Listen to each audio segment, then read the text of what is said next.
So guys Bollywood में हमें कई सारी चीज़ें थी, बॉलीवुड में हमें कई ख़राब डर्टी पिक्चर्स भी थी, तो कई अच्छी इंस्पायरिंग मोटिवेटिंग और नॉलेजेबल मूवीज़ भी थी। और बॉलीवुड ने कई बिजनेस एंड एंटरप्रेन्योरशिप के ऊपर मूवीज़ भी थी, जैसे बैंड बाजा बारात, मेड इन चाइना जैसी कई ऐसी मूवीज़ भी थी जिससे हम बिजनेस एंड एंटरप्रेन्योरशिप भी सीख सकते हैं। एंड आज इस वीडियो में हम मेरी फेवरेट मूवी बदमाश कंपनी से 5 बिजनेस के लेसन्स मैं आपको निकाल के बताऊंगा, 5 बिजनेस स्टार्टअप के टिप्स मैं आपको देने वाला। शुरुआत करते हैं अपनी 5वीं लर्निंग से, वो है risk is always with business. देखो स्कैम 1992 देखने के बाद मुझे ये चीज़ आपको ज़्यादा बताने की ज़रूरत तो है नहीं कि रिस्क है तो इश्क है, वो तो आपने देख ही लिया होगा। भाई डायलॉग बाजी ठीक है, लेकिन इसमें बहुत रिस्क है।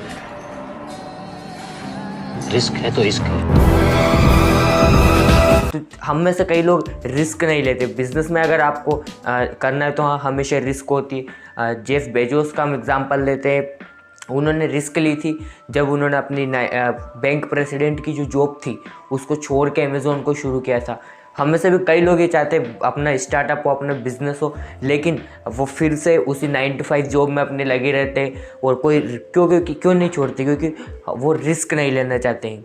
मतलब ये ऐसा होगा है कि आपको तैरना तो है लेकिन पानी में नहीं कूदना है। याद रखना, जब तक पानी में कूदोगे नहीं तैरना सीखोगे नहीं। तो इसी तरह से जब तक रिस्क लोगे नहीं, अपना स्टार्टअप अपना बिजनेस आपका ग्रो करेगा नहीं, बिजनेस आपका स्टार्ट होगा नहीं। तो इसी तरह से मूवी में भी दिखाया गया है, जब मूवी में शाहिद कपूर और उसके जो फ्रेंड्स थे वो सब मिलके साथ में बिजनेस शुरू करते हैं। सबसे पहले शूज़ का बिजनेस शुरू करते। उसमें सबसे पहले उनके पास में रिस्क होता है कि कहीं माल जो उनका कंसाइनमेंट था वो एक राइट हैंड के जूते अगले मतलब दूसरे पोर्ट पर डलवा रहे थे और लेफ्ट हैंड के जूते दूसरे पोर्ट पे। तो उसमें उनके पास में रिस्क था कि कहीं कंसाइनमेंट कोई और ना खरीद ले, कहीं गवर्नमेंट को इसके बारे में पता ना चल जाए कि वो कस्टम ड्यूटी बचा रहे, कस्टम ड्यूटी की चोरी कर रहे। एंड में हुआ भी वही, गवर्नमेंट ने कस्टम ड्यूटी घटा दी मूवी के अंदर जूतों के ऊपर 120% से उसको 20% कर दिया। बिजनेस बंद हुआ, ये एक रिस्क था उनका। इसके बाद उन्होंने हैंड ग्लव्स का बिजनेस किया, उसके अंदर भी उनको पकड़े जाने का रिस्क था। प्रॉपर्टी का जब बिजनेस उन्होंने स्टार्ट किया वहाँ भी उनका रिस्क था कि अगर बैंक का लोन रीपे नहीं कर पाए तो क्या होगा। तो इस तरह से मूवी में भी रिस्क को दिखाया गया है। एंड बिजनेस वर्ल्ड में भी आप कई एग्जांपल्स ऐसे हैं जिन्होंने रिस्क ली एंड आज अपना सक्सेसफुल बिजनेस कर रहे हैं, जैसे जेफ बेजोस का मैंने आपको बताया। तो बस एक ही बात याद रखना कि जब तक पानी में कूदोगे नहीं तैरना सीखोगे। लर्निंग नंबर 4 की तरफ चलते हैं। लर्निंग नंबर 4 है the power of team. Team का फुल फॉर्म क्या होता है? टीम का फुल फॉर्म होता है टुगेदर एवरीवन अचीव्स मोर, यानी कि जब साथ मिलके कोई काम करते हैं तो उसमें हर एक ज़्यादा अचीव कर पाता है। एंड इस मूवी के अंदर भी जब वो शुरुआत में शूज़ का बिज़नेस करते हैं, हैंड ग्लव्स का बिज़नेस करते हैं, प्रॉपर्टी का बिज़नेस करते हैं, तो हैंड ग्लव्स और शूज़ के बिज़नेस में सब लोग सारे फ्रेंड्स साथ में मिल करके टीम बना करके काम करते हो। एंड उसके अंदर उनको सक्सेस भी मिलती है, उसके अंदर उनका बिज़नेस ग्रो भी करता है, खूब पैसे भी वो कमाते हैं। लेकिन जब वो प्रॉपर्टी का बिज़नेस करते हैं उसके बाद में एंड में जब प्रॉपर्टी का बिज़नेस अच्छा चल जाता है तो जो टीम के लीडर होता है यानी जो शाहिद कपूर, उसको थोड़ा सा ईगो एटीट्यूड टाइप का आ जाता है। वो बोलता है कि तुम मेरी वजह से यहाँ तक पहुँचे हो। सारी टीम उसको सारे फ्रेंड्स उससे छोड़ के चला जाते हैं, बाद में वो अकेला रह जाता है और उसके बाद में वो बैंकरप्ट हो जाता है और उसे जेल में डाल दिया जाता है। तो जब जेल से छूटने के बाद जब वो वापस आता है तो उसके जो मामा होते हैं उनकी कंपनी में वो काम करते हैं, वहाँ पे शर्ट्स का वो बिज़नेस करता है। फिर तब जाके उसको समझ में आता है कि टीम की पावर कितनी होती है। उसके बाद वो फिर सारे फ्रेंड्स से जाके माफ़ी मांगता है, फिर वो साथ में मिल के शर्ट का बिज़नेस करते हैं एंड फिर से वही सक्सेस उनको मिलती है शर्ट के बिज़नेस में। तो इस तरह से टीम की जो पावर, लीडरशिप के लेसन्स भी है मूवी बहुत ही अच्छे तरीके से। लर्निंग नंबर 3 की तरफ चलते हैं। Learning number 3 generation of grid for efficiency and productivity. जब ये शूज़ का इन्होंने बिज़नेस स्टार्ट किया था पूरी टीम ने मिलकर, इनके फ्रेंड्स एंड कंपनी ने, तो ये रीबॉक के पास सबसे पहले गए थे। रीबॉक ने से इन्होंने बोला था कि हमें इतने जूते चाहिए और रीबॉक का जो मैनेजर था उसने कहा कि मैं आपको 3 महीने में ये डिलीवर करके दूंगा, आपके सारे प्रोडक्ट 3 महीने में मैन्युफैक्चर करके आपको देंगे। लेकिन इनको 3 वीक में चाहिए थे, क्योंकि 3 महीना बहुत लंबा टाइम हो जाता है, इनका बिज़नेस स्टार्ट कर रहे थे जस्ट।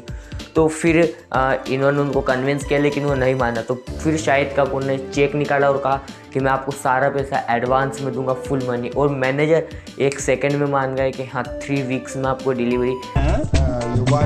इसी तरह से जब आपको भी कई बार बिजनेस में हमें भी यही प्रॉब्लम आती है, पीछे से सप्लायर जो है वो टाइमली प्रोडक्ट को डिलीवर नहीं करता, तो वहाँ पे भी आपको ग्रीड जनरेट करने की कोशिश करनी है। एंड यही चीज़ ये मूवी भी हमें सिखाती है। Learning number 2, presentation is everything.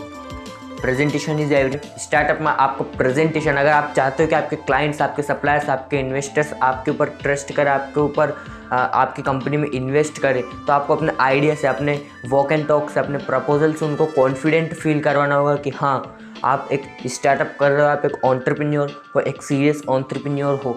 ये चीज़ आपको उनको फील करवानी पड़ेगी, कॉन्फिडेंस उनके अंदर आपको लेकर के आना पड़ेगा, क्योंकि presentation is everything. Your first impression is your last impression. तो आपको उस तरह से प्रेजेंट होना होगा, उस तरह से अपना प्रेजेंटेशन देना होगा। जब आप इन्वेस्टर के पास भी जाते हो अपना पिच लेके, वहाँ भी आपको प्रेजेंटेशन करना पड़ता है, तो उससे प्रेजेंटेशन से और ज़्यादा चांसेस आपके फंडिंग के बढ़ जाए। One learning and my favourite learning, my biggest learning वो है विज़न इज़ एवरीथिंग। तभी आपने क्लिप में देखा, बड़े से बड़ा बिजनेस पैसों से नहीं, एक बड़े आइडिया से बड़ा होता है। हम में से कई लोगों के पास में आइडियाज़ होते हैं, लेकिन हम सिर्फ इसलिए रुक जाते हैं क्योंकि फंड्स की कमी है, पैसे नहीं है, और ये बहाने बनाते हैं। और कई लोग अपना स्टार्टअप, उनके पास अच्छा आइडिया होते हुए भी स्टार्ट नहीं कर पाते।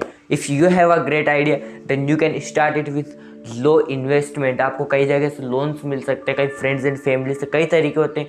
एंड बिजनेस को स्टार्ट करने के लिए बहुत ज़्यादा पैसे नहीं चाहिए। धीरू भाई अंबानी ने भी रिलायंस की शुरुआत सिर्फ 500 रुपये से करी थी।